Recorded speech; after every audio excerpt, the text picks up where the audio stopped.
I would like to invite now Indraini Nandi Dev, Associate Director HR LTI Mindtree, to share some insights on the topic that we heard Reema ma'am speaking, which would be diversity, equity, and inclusion beyond compliance to truth transformation. Over to you, ma'am. Rani here, and the topic is very interesting, diversity. Now, when I talk about diversity, and I'll come straight to the point, I know we have been sitting here for a long time, and nobody is interested in long sessions and boring conversations. Ek hi baat baar baar repeat karo. Everybody understands what diversity is. But do you think that, how many of us in this room do we think that, diversity is only a set of women population and a set of men population, the gender biasness? Are we only talking about gender biasness here in diversity? How many of us agree to that? Or actually we practice in our offices about, when we talk about diversities, do we really practice it? Can I have some honest answers? Let's make it an interactive session, na? Yes, no, maybe? No answers? No. Right, I got it. Thank you so much. That's right. Now, when I talk about diversity, it is not restricted only to the gender biasness which used to happen long way ago. Now things have been much better now. We all understand that. And of course, there are certain domains like manufacturing domains or engineering domains wherein we still have a very less population of women leaders. That's true, because of the kind of role that it demands. So when I was working with Shapurji Palonji Group, before I moved into LTI Mindtree, I used to handle entire Africa, UAE, Middle East, and all of that. But whenever we used to whenever there was a topic of Nigeria, we had to send only male members. Do we agree? How many of us, how many people have worked with Nigeria domain or Africa? So we are yet not comfortable with places like Nigeria. These are sensitive locations. So when we talk about diversity, it is not only about gender discrimination, or when we talk about special people or all of this, it also depends upon the ecosystem that we are working with. It is a need. In Nigeria, you and me cannot take such a big risk. In Africa, we cannot, right? Not because we have only yellow fever there, but also the major portion here is people are not safe. Even if you have to get down from your hotel and go to the next room, you will need a commando with you. Am I right? Right? So here, even if I wish to put in the diversity concept here, can I do it? No. That's a practical no, being an Indian organization, right? So we need to understand the sensitivity where we can work through. It's a very good concept. But at the same point in time, I also advocate that, we are not charity organizations. We work for business. We work to grow the revenue, and the HR is the only support function that has to hold the backyard of the revenue built up for any organization. We are not just a support system. That's what I believe in. How many of us believe in that? Only talent acquisition? Why? Why talent acquisition? If I don't have the right resources, if I don't give the business right resources, can we grow?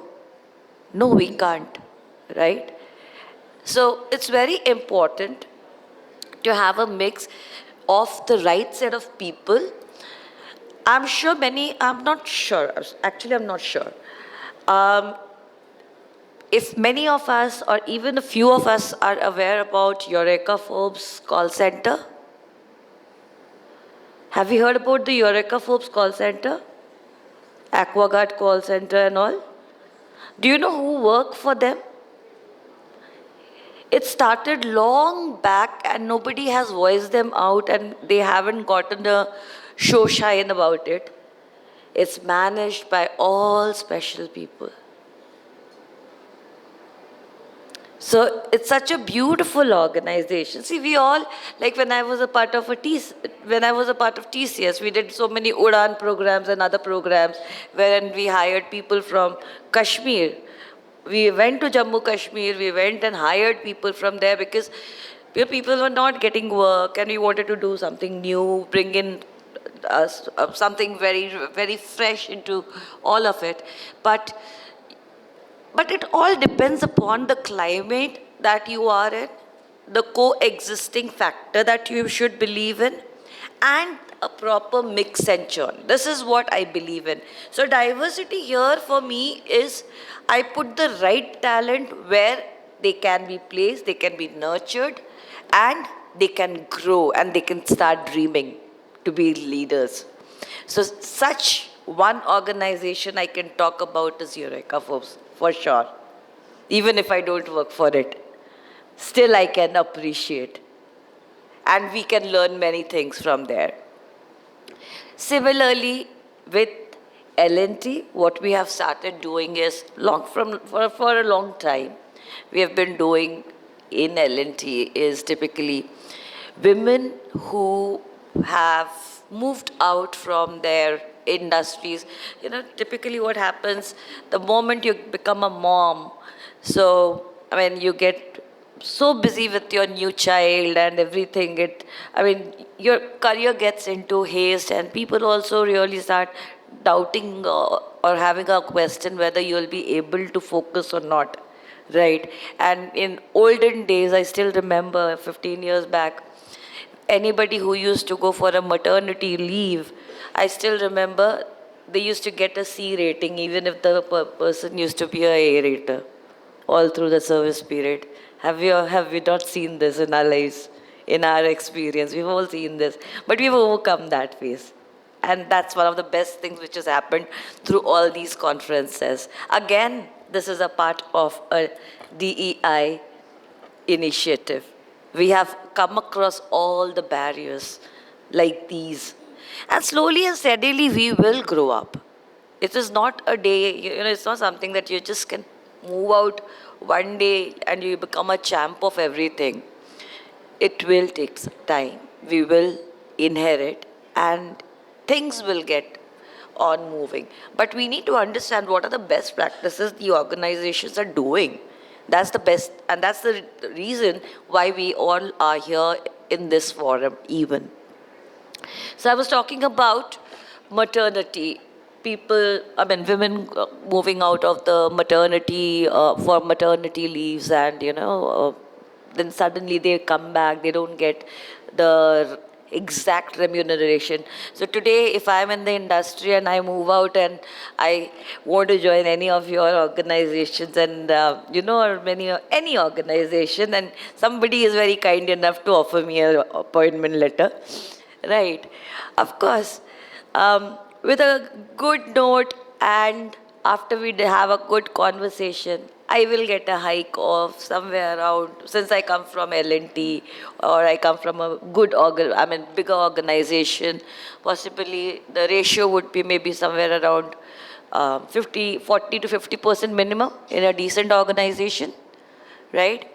So, but when we hire a person who comes back from a maternity leave after 2 years, do we offer the same?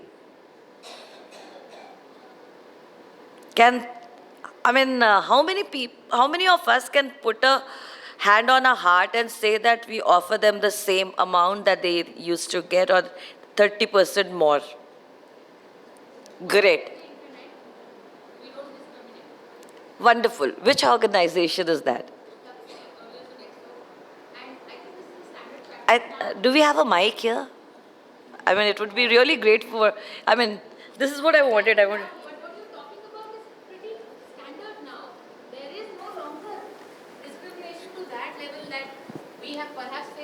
in our maternity days, and even our parents may have faced in our maternity days.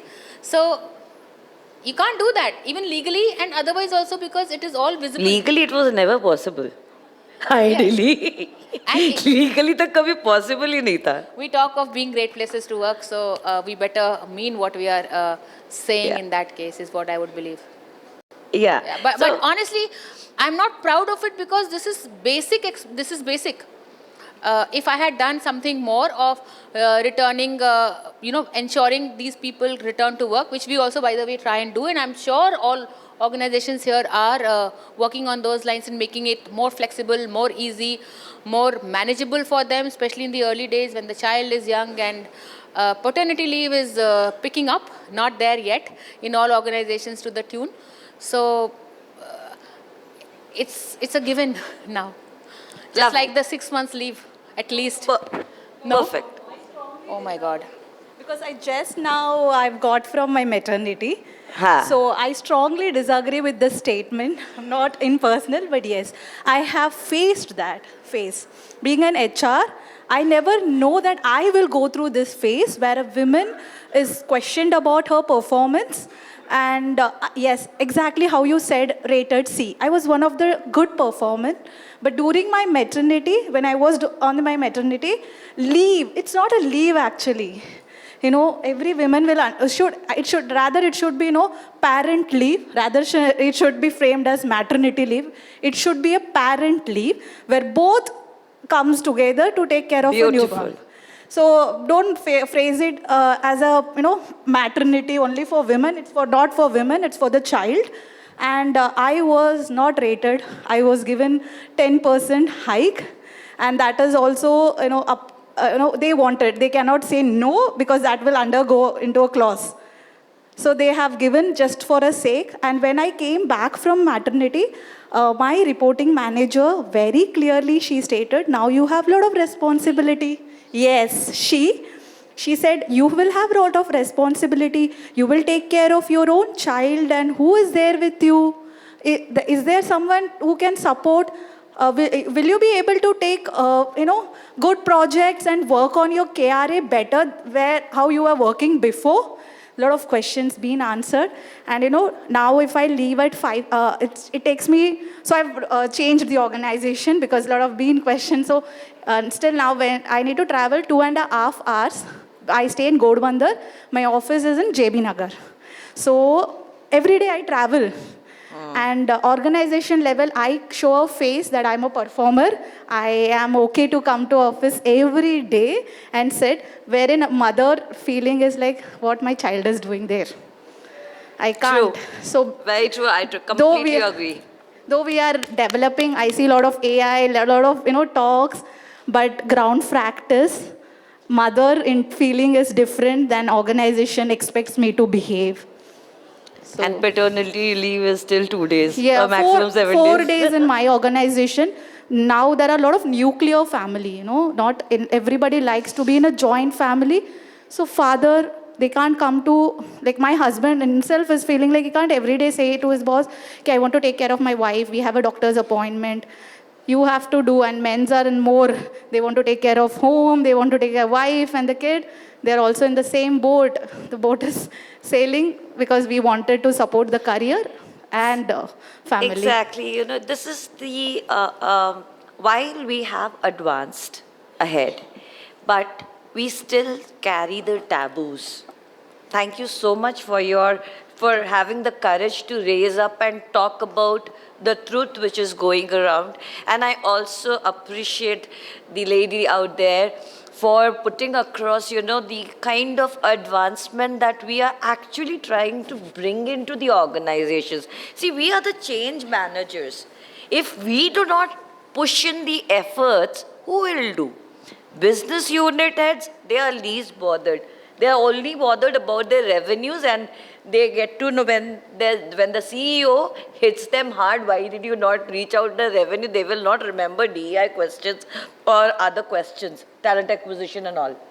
Everybody likes to pass the buck to another person. And the moment they are questioned, they are actually trying to flee off from the conversation.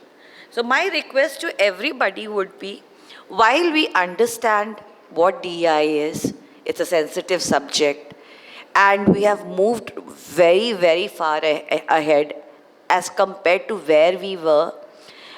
And I would like to say here, Tatas have done the greatest, and they've brought in the biggest changes.